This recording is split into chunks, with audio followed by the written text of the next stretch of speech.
Lila was the sweetest little girl. Curly brown hair, frosty gray eyes, and a smile that melted hearts. When she first called me Mommy, my heart swelled with joy. Every night, I read her a bedtime story. She adored the one about the panda and the tiger, insisting on it for months. But when I left for a 5-day work trip, she struggled. Lila was so happy to see me on video calls. She smiled and chatted happily about her new rabbit stuffed toy and her new friend. But after a while, she cried and asked when I would be home. Video calls only triggered her tears, reminded her of my absence, so I resorted to sending voice messages instead. The third day, my husband kept me updated frequently, knowing how worried I get. We skipped the video call, and an hour after her bedtime, my husband told me that apparently Lila had gone right to bed and fallen fast asleep. Lila never fell asleep on her own. She always needed a story, a song, her dad beside her. Something felt not right. I brushed it off. Maybe she was just exhausted.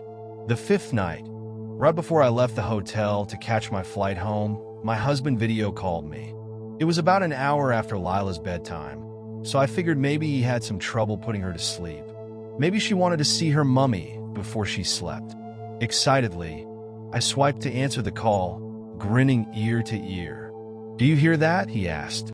"Hear what?" He held a finger to his lips and said, "Listen." Fear and exhaustion etched his face. I kept quiet and tried to make out any sound. I could only hear his breathing. "You're scaring me. Where's Lila?" He looked defeated. "She's okay. She's asleep." What was I supposed to hear? "Nothing, it's not there now." "What's not there now?" An edge sharpened my tone. He broke off, and his eyes widened. "Listen," he whispered, holding the phone close to his lips. I was about to tell him to knock it off when I heard it. Singing. Someone was singing. It was a beautiful voice, sweet and gentle.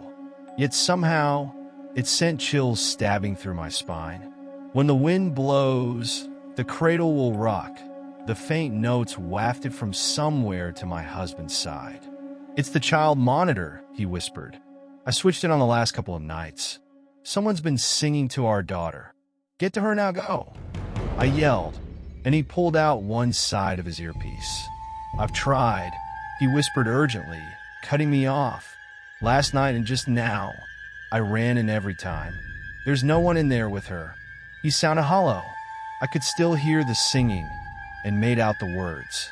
The door swung open, and my husband stepped in the room. He held his phone out so I could see. The room was dark, but Lila's nightlight was on. There was no one there. Lila was asleep in her little bed, a small smile on her face.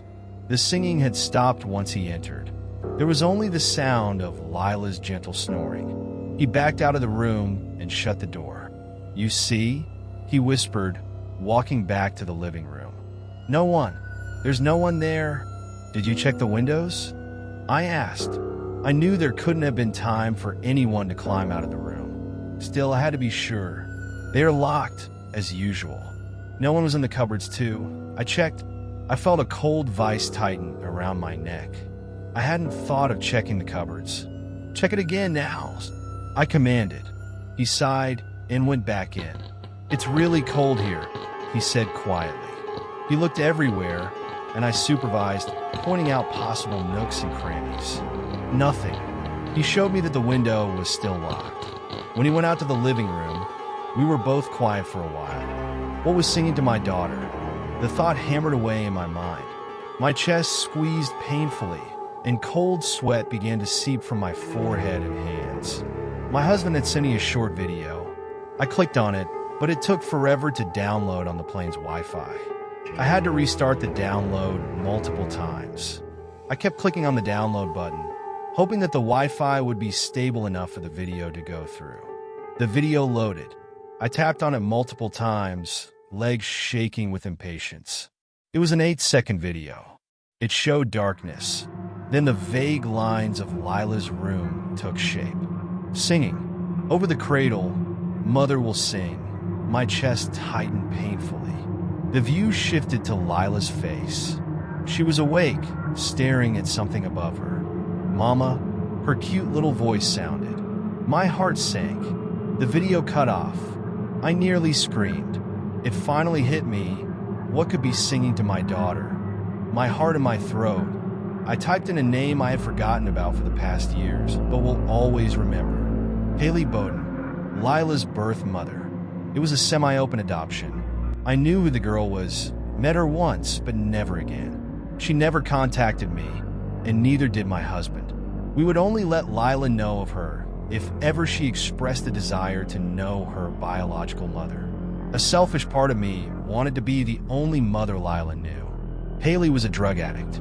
She had stopped using, for the most part, during her pregnancy. Her family had wanted her to abort the baby, so she moved out to a shelter for young moms. Haley never did reach out. We didn't see her again, only had Lila handed to us by the adoption agency. I had no idea what had happened to Haley. I tapped the enter button, and the results took a few seconds to load. I didn't have to scroll long before I found it. 22-year-old Haley Bowden, dead from a drug overdose.